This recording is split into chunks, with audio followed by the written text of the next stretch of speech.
Hello, it's Christmas Eve and I am finally trying to get round to a few tags which I haven't got round to for a while, and obviously it's Scotland and the light is going, so I'm running against the clock. But anyway, I want to reply to a tag by Books for Eric. He's a brand new booktuber and he tagged me in my favourite things tag. The original tag was made by author Lauren Adele, and she's an indie writer. She specialises in and gives tips on writing on her channel. And the banner for her channel says, "Creativity through adversity, blind author, poet and blogger." And she created this tag as a particular gift for a friend who had got a new YouTube channel, and didn't have very many subscribers. And so kindly, Lauren thought, well, let's create a tag that lets other people know about my friend and get some more people coming to her channel. So well done. That's a great start for a tag. And Books for Eric, being new, you might want to pop along and see what he will be providing for us. And he's just in his first few weeks still of being on Booktube. And he listed on his newbie tag what he liked to read, and it's a wide range of stuff, and very likely something that you like.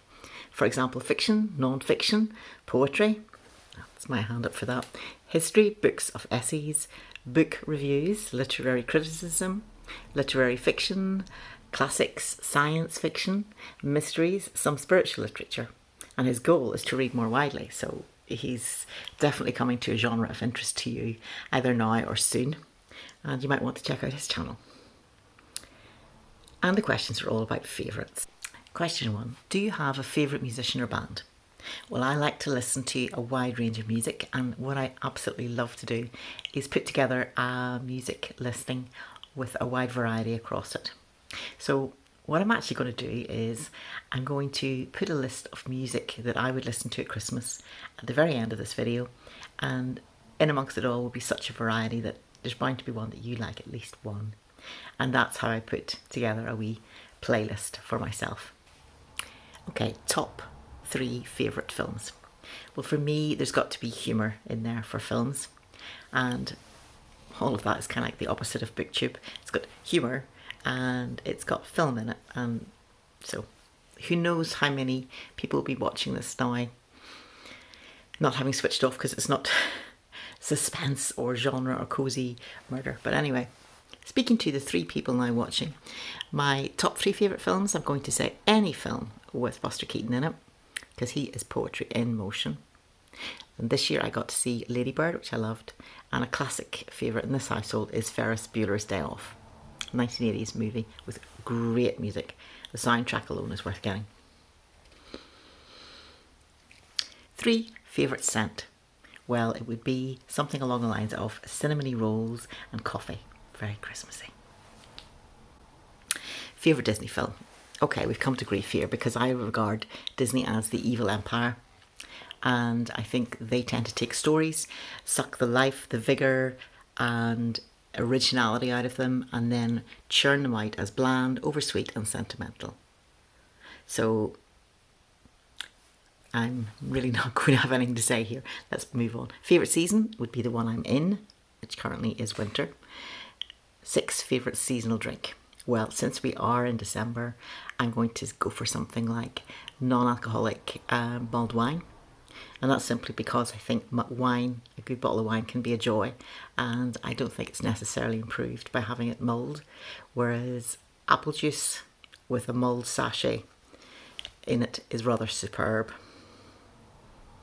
I also like Baileys with lots and lots of ice. Question 7. Favourite shirt or article of clothing?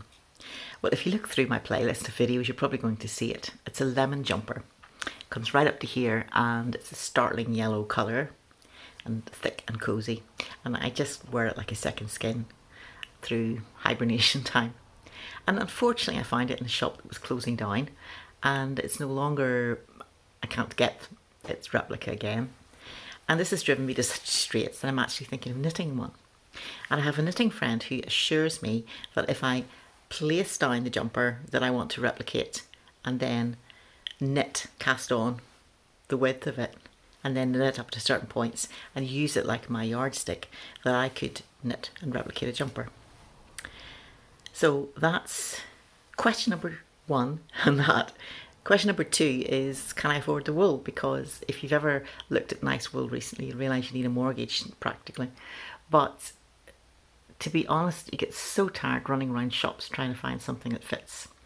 Plus I'm a larger size, so automatically people expect and provide that anyone who's larger must want plain black, plain navy, or a jungle leaf pattern print like they're about to go down the Amazon and try and evade man-eating monsters.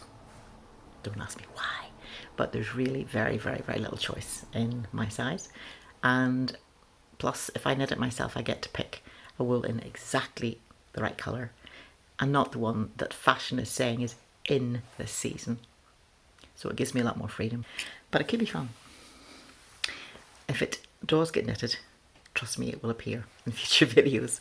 Question 8. Who's your favourite author? I've thought about this and it tends to be authors who use their initials on books. Don't ask me why, but I do absolutely love P.G. Wodehouse for comedy and humour. And I do love L.M. Montgomery, who wrote The Anne of Green Gables. But it doesn't stop there. Most people know that book, but there are other books in that series by her and they're wonderful. And I inherited some from my grandmother in lovely old battered hardbacks. And I read them from when I was small. They've got lovely font, kind of quite large and rounded and just really easy to read, and the pages are nice thick paper. So love those. Question 9. Now we're over halfway here because there are 16 questions. So we're winning and it's still daylight. Question 9. Do you have a favourite spot for reading or writing? And that would be pretty much where I'm sitting now. Good light and a comfy settee. It's quiet. And ideally with a mug of coffee to hand. 10. What's your favourite food or dessert? Like I said at the start, I'm not good at choosing from a menu. Basically, the food that tastes best to me is made by somebody else.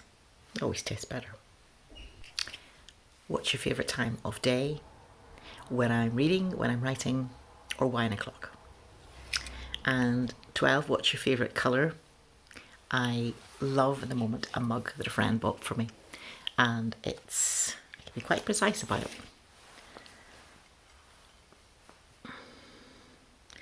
Pantone Orange 021. I can tell you that because there's a whole range of these Pantone mugs. So it actually says exactly the shade. I do love this. It's quite large, not the size of my head. That's to do with this object being closer. But it's generous and the colour is like a wee blast. It's coming across as a bit more red currently when I'm filming, but hopefully when I put it on my computer it will come out as more orange. And there's a whole range. I love them. The friend who got me this didn't like, there were others that were shorter and really wide-necked. And she said, oh, those are ignorant, they're far too big. And I thought, they're lovely. So when I treat myself to a Pantone mug, it's going to be rather small and wide. Okay, I'm asked to name my top 3 YouTubers. Well, civil wars have started for less, really. So I don't want to pick, and I think 3 is far too small a number. And so I'm just going to say this. If I comment regularly on your videos, then you are in my top range of booktubers. Question 14 is a dud for me. What's your favourite play or musical? Doesn't really interest me. Although I did love at one point to watch Singing in the Rain. I did like that one. 15. What's your favourite place you visited? Well, this year it would be Jane Austen's house. I did feel a sense of being there, that this was near someone that I really respect and love her work and her writing, and that she would have walked and seen and been around the area I was sitting in, because of course I had to get a photograph taken sitting outside the house. And yet probably of course it's changed over time, but nevertheless it would have been her village, her home. And it was thrilling. It was. Who do you tag? I'm going to tag Books and Bookines because she has said she likes to be tagged. Anybody else who has the time and would love to do it, go ahead, go for it. And I hope you get round to it quicker than I did. It's taken me quite a while. And here are my music choices.